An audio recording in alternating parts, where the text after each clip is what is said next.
All right, what's going on, y'all? Brandon Allen here, and welcome to Society Fixed. Today, I'm going to be talking about a very controversial thing that you've probably seen all over social media over the last month or 2 months, and in the news as well, and that's the Texas abortion bill. And the reason I'm addressing it is because we're going to look at two sides of the argument here, the cons and the pros. The con argument is mostly, my body, my choice, autonomy, and I believe that's a very important one. It's a huge one that is potentially being violated. And look at the pros as well, because I feel like the pros aren't being touched on enough, or at least not in a good depth, because right now the only argument that you'll see mostly posted is it's a living, breathing, well, not breathing, but it's a living person and pro-life pretty much. But there's a lot more to it than just simply the pro-life argument, and that's the argument I think people are missing. So I'm not on either side, full disclaimer there, and I just look at it and I see what are the benefits, what are the cons of it. But so just three things before we get started. One is, if you're not a fan of long form type podcasts or talking, then this is not the show for you. So I'll just give you a second to go ahead and leave. And you're still here. So two, I'm going to be talking a lot, and when I do, I'll be pulling out my data points, statistics, or just looking at different variables to it. I'm not necessarily referencing anything specifically right in front of me, so I'm not gonna be able to cite any kind of journals or any kind of specific people, but just general knowledge from what I've read and gathered. Now, with that being said, I do invite you to hop into the comments down below and go ahead and post down if you have an argument for or against what I'm saying. Post the facts, post the data, post the statistics, anything that helps back up your stance on things. That way we can have good discussion about it. The third thing is, speaking of comments, is nothing degrading. I mean, you're an intellectual, you're intelligent, and using degrading words and derogatory marks and also all caps just proves that, hey, you don't have much to say. No matter how you feel, you just feel a certain way, but you had nothing to back it up on. So with that in mind, none of that, please. So without further ado, let's get into the cons. So right away, I think the biggest con that I can see, and when I go through the pros and cons, I'm going to look at individual level, economic level, and then also societal level. So the biggest con that I see on the individual level is the fact that it affects your autonomy. And there's already so many different things affecting your autonomy, and having a sense of control in life is important.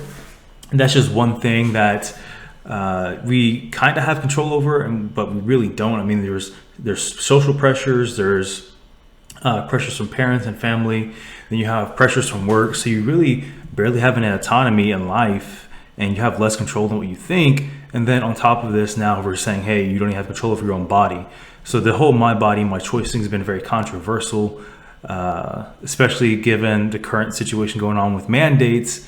You know what I mean here when I say mandates, about what's being mandated. So my body, my choice is very controversial, and the sense of autonomy is important. I mean, having some semblance of control or some semblance of choice in life is, without it, there's really no meaning and no purpose.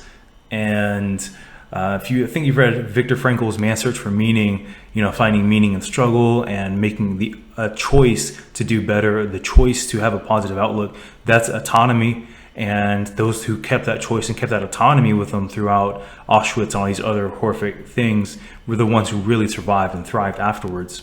So if you haven't read that book, Viktor Frankl's Man's Search for Meaning, I highly recommend it. So one, just on a personal level, a sense of autonomy, to me, that's the biggest impact here. Two, the economic impact, which I'm not too familiar with how abortion clinics run or how they operate, how they get a lot of their money, but we have to look at this from a statistical point of view before we get into it. And if you get rid of abortions and all you have left is abortion clinics, one, they're not going to have any money or income coming in because they don't have any customers now. So you're affecting whoever's working there's jobs and their livelihood. But on top of this, even if it's part of a hospital and they do abortions there, that's still revenue that's going down for them. So you're affecting the nurses, the assistants, the administrative staff, anyone who does any janitorial work there. So you're affecting a whole economy in that sense. So that's one aspect that needs to be looked at as well. And on top of this, speaking of economics, it's talking about society point of view. This is kind of relating back to economics still, and that is, if you have these clinics and all of a sudden they don't have any business, so now you're getting rid of that specific building, or at least that business that was occupying that building, If the owner, for some reason, files for bankruptcy because he can't afford the building, that's less property tax going out. So that's less property tax for whatever region that clinic is in.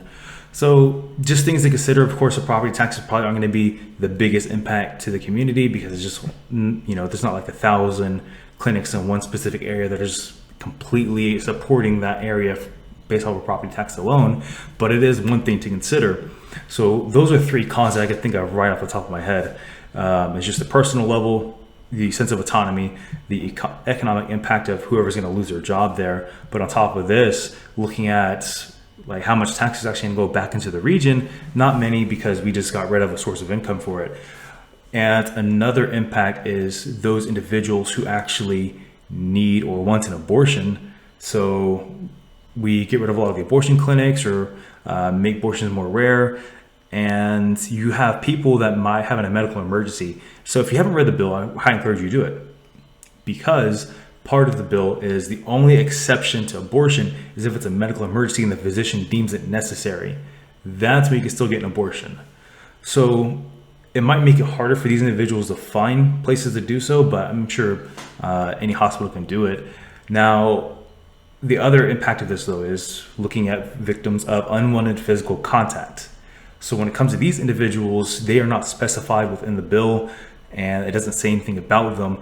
So with that in mind, if you have unwanted physical contact that happens, looking and taking care of a child that was a result, that might be pretty traumatic. I mean, it's already a traumatic experience, but now you have to take care of the child as well.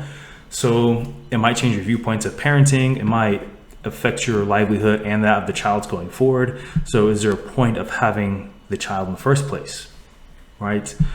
So that's another 4th point that I might add, just the availability of the service in general, and then also those who had unwanted physical contact. Now, I do find it's important to realize we have to actually look at the statistics of how many people go into abortion clinics that had unwanted physical contact and how many just go in there just to get it. So if it's like an 80-20 thing where 20% is unwanted physical contact and 80% is just life choices, that either poor life choices or they had plans and they decided against the plans, then it's a little different. And keep in mind too, if you had plans to have a baby and this is 6 weeks prior, so way before having a heartbeat or anything, the abortion's still fine. But in this case, if it's past that point, anything can happen though within that time frame. So maybe you have a family going, you a husband, or whatever the case may be, then looking at it from that perspective, y'all divorce, something bad happens, he loses his job, you lose your job, financial strains, and now you're looking at potentially bringing a child into the world. That could make you reevaluate that decision entirely. Okay, I can't afford this. Whether it's the husband making the decision like, hey, we should probably do this, or yourself making the decision, or if you're not even married in general, and you just want to do it. So those are the impacts I'm seeing right there, is just the people who actually want the abortions, who might actually need it, whether it be from a medical emergency or unwanted physical contact or plans falling through. And again, looking at the statistics, like how many are just getting them because they made poor life choices compared to those who actually need it. And the second thing being the autonomy, the economic impact for the region, and also for those livelihoods that are surviving off of that place being a primary abortion clinic. So those are some major cons to consider when looking at this. But let's look at the pro side now, which the pro side needs to be heavily addressed too, because there is societal impacts on this that could potentially be positive. So the pros, of course, there's a pro-life argument. There's a heartbeat there. You can't just go and off the baby, even though right now it's a fetus. But however, still looking at it, there's an argument there. But I would say too, it's not a very good argument, because if the person just does not want the baby, then bringing the baby into the world might be even more catastrophic, because then there's going to be a tumultuous upbringing of a love-hate relationship between the parent potentially. Now, so that's kind of, it's a good argument, but it's kind of bad at the same time, because you're bringing into a child into a world that, of course, people argue with the adoption, but how many children actually make it through the adoption process, or just stay up in foster care the entire time, or bounce between households the entire time? And what are the results that look like on average? Do the kids come out well adjusted? That's something to consider too. Are we just bringing more people into this world and setting them up for failure right from the get-go?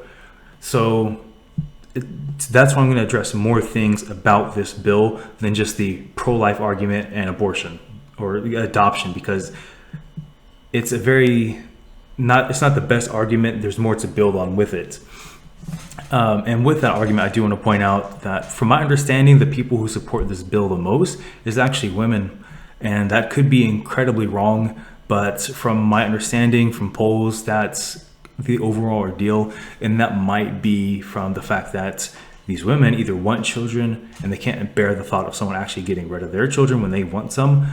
And also mothers who are probably in that same situation thinking like, should I get an abortion or should I not? They eventually end up having the child anyways, or even husbands or males. But in this case, we're talking about women specifically, because from my understanding, those are the overall supporters of the bill. So they decided like, hey, I'm actually going to have my child. And now they're realizing like these women want to get rid of theirs. That doesn't make sense to me. So from my understanding, large supporter is women, but I could be wrong on that. Feel free to look it up. However, moving on, looking at other impacts of this. So we see trends going on in society. I'm going to point out 3 right now. Single parenthood's on the rise. So that's creating less well-adjusted children, because not having 2 parents in the household creates more turmoil for that child. Specifically speaking for myself, I was raised by my sister, and so I do kind of understand from that perspective too. So single parenthood's on the rise. You also have marriage rates on the decline. You have birth rates on the decline, and for the 6th year in a row, and so 4 points actually. And you also have divorce rates on the rise. And a lot of this can be, people are attributing at least to the sexual revolution and kind of what that's done. So we're going to look at the economic impact of one, like this abortion bill, the potential positives of it. And we're also going to look at the personal level too. And we're going to look at the societal impact. So just from the economic standpoint, I just want to get into that right now. The less single parents, the less people you're probably going to have on government assistance, because at that point, 2 parents are typically going to be able to take care of a household better than 1. Raising a child is expensive. That's fully understandable. But raising a child with another person is a lot easier than raising it with 1 person. So with that in mind, single parents, less government assistance, so less money needing to be put out for them there. But on top of this too, considering that, single parents go in the decline, probably wouldn't help, because they'll just allocate the budget somewhere else. So your taxes probably aren't going to be lowered at all. But still, less single parents, less people on government assistance. So in theory, that should be less need for them, which means over time taxes should decrease, but we know how that goes. So that's an economic impact right there. Then also the marriage rates. So marriage is sharply on the decline. Divorce rates are on the up. And this is probably because of the amount of choice and the amount of being able to get away with a lot of things right now. And we'll tie this back into personal level and also societal level. But right now it's very easy in life. If you want to live above your means, you have credit cards. If you want to go to school right now and you don't want to sit there and apply for scholarships or save up money to do so, you have loans. If you want to buy a car you can't afford, you have loans. Everything, you have an easy way out to get what you want immediately. If you want to go have 50 to 100 sexual partners in 1 year, if you want to go have 50 to 100 sexual partners in 1 year, you can do that. So when that right there creates a dichotomy of, it doesn't matter if they don't use protection or not, because I can get an abortion. Or the guy, if he decides like, hey, oh my God, I just got this girl pregnant, he might get used to like conning women to getting abortions. Not conning, but persuading into getting abortions. So one, it kind of creates and controls that. So still tying it back to the economic standpoint, if we have single parenthood declining, but we also have more people staying together because of the fact that, hey, we have to just take care of this child, and 1, we can't get an abortion now, it's going to create less people on, again, government assistance, and 2, more stability within families as well, which should overall, if the families are out there spending more money to help provide for the child and also buy a larger house and things of this nature and have goals, it's going to create, again, in theory, it's going to create more stability there, and also just better for the individuals and probably potentially better for the economy because of more spending going to these certain areas. So there's that as well. So I don't know if marriage rates would actually increase. I highly doubt it, simply because right now no one actually needs another person to live. And that's kind of what marriage was there in the first place to do, was to bring families together, but then also create a situation where two people can come together and raise a family to support themselves and each other. But now that's not even a necessity in life, so it kind of makes sense that marriage rates are declining and divorce rates are going up. But economically, potentially good overall. And now looking at it from the personal perspective, so going back to what I mentioned, it's very easy to get what you want in life immediately and not delay gratification. And part of this is just being just the sexual exploration of things. So it's easy to have 50 to 100 partners, but being able to control yourself and not do that, that's a whole other thing. Because what's happening too is with marriage rates going declining, divorce rates going up, you also have a lot of people that are getting messed up when it comes to pair bonding. And because there's a lot more that happens in sex than just the act of it. You have chemicals that are being released, and the guy, the girl, they're releasing chemicals in their brains. There's also, and I'm not sure the exact science of this, but pheromones that are being released as well. So there's actual bonding that's happening during that act. But if you're doing it 100 times, well, you have 100 different people you're doing it with, there's less bonding that's happening. It's harder and harder to bond. It's just becoming an act where you're fulfilling a kind of addiction that you have, as opposed to actually bonding with somebody, which is what it was meant for. And to give an example of this, imagine you go off sugar. For anyone who's quit sugar for a certain amount of time, and then you go and eat a carrot, let's say you quit sugar for a week or 2 weeks, and then you go and eat a carrot, it's the sweetest thing you ever tasted. Where you go and eat a piece of fruit, it's incredibly sweet compared to if you weren't eating processed foods and sugars the entire time. If you were eating a carrot or a piece of fruit, it's like, okay, it's whatever, it doesn't really taste that. It doesn't taste like anything. But if you actually quit for a certain amount of time and then go back to it, it's a whole different flavor you're experiencing. It tastes really sweet. That's the same thing with sex. Having all this sex all the time makes it harder to actually pair with people, which is no wonder why marriage rates are on the decline, and then also divorce rates are increasing. So on a personal level, it could potentially be beneficial for that reason.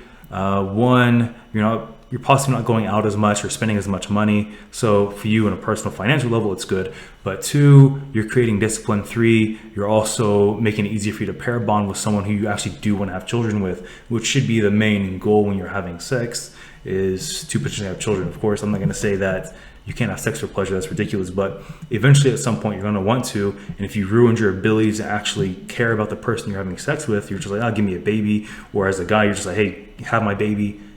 It messes up things, which leads to single parenthood and people on government assistance and hardships for the child themselves. So things to keep in mind there. Now, societal view. You have a society right now where gratification is just the thing. But building a more disciplined society could potentially lead to just overall more happiness, less people on antidepressants, better healthcare system. Because one, when you have, and this is also another thing too, like antidepressants, this whole anxiety thing.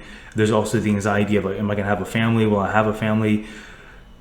And that's just the underlying thing. So whole other topic altogether though, but just going back to a society view, more disciplined society, better economically. So there's just the things right there that would help out society tremendously, because all those funds are going to single parents or individuals in need because of having a single child, or just the cost of raising a single child later on in life if the single child doesn't turn out too well because maybe the single parent was struggling too much, they got taken away, now in the foster care system, or just in general, the not having another parent there with them creates a imbalance in their personality, and now they're struggling later on in life. And I guess there was one thing I was looking at where guys raised by single moms, they had tremendously harder times, ended up in jail quite a bit, never went to school or finished school. So there's a thing to consider too, the impact of society about who we're raising. Like, what do we want the next generation to look like?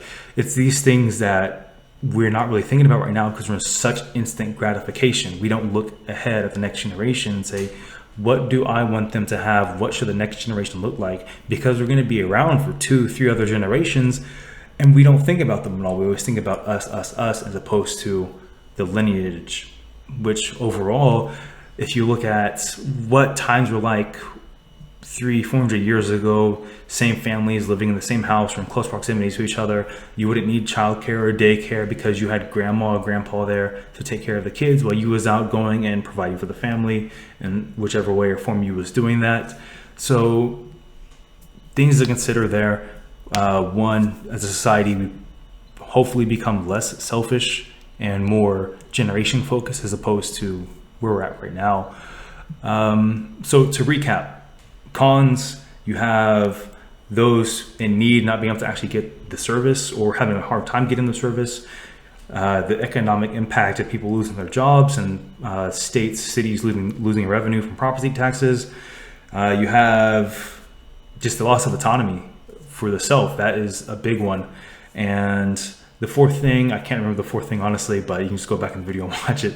Now the pros is just more disciplined society, more lineage focused as opposed to very selfish where we're at right now. Delayed gratification. So on a personal level, you have hopefully better finances because you're not going out all the time or spending money on dates all the time, or just you have more time to focus on what you need to focus on. 3, I didn't mention this before, but less STDs being spread. So people are gonna potentially have safer sex, and they should have safer sex. So less STDs being spread. Economic impact being the fact that, again, being able to save money, less people on government housing, so decrease single parenthood, increase marriage, which I don't see that happening, but because it's not really necessary, but at least increase pair bonding to a point to where you can cohabitate with another person successfully and stay with them long term. And there's a few more, but I mean, if you made it this far, you already know what they all are. So if you have any comments, leave them down below. If there was something that really caught your eye, or I guess in this case ear, leave it down below as well. And I will get back to you on the next one, where I'll be diving more into why we should go back to community-based organizations. And when I say organizations, I'm talking about communities in general. Right now, it's very globalized. And if you was to want to buy coffee, you'd go to Starbucks. If you want to go buy some furniture, you go to a large chain store, IKEA, whatever it is. But I want to dive into why that's a bad thing, why it's a good thing, and kind of look at the economic, personal impacts of that. And those arguing the minimum wage, I mean, it'd probably be better to go back to community-based compared to where we're at, where we're globalized, for the economic sake of things. So with that in mind, guys, I'm out of here. Take care and enjoy your day.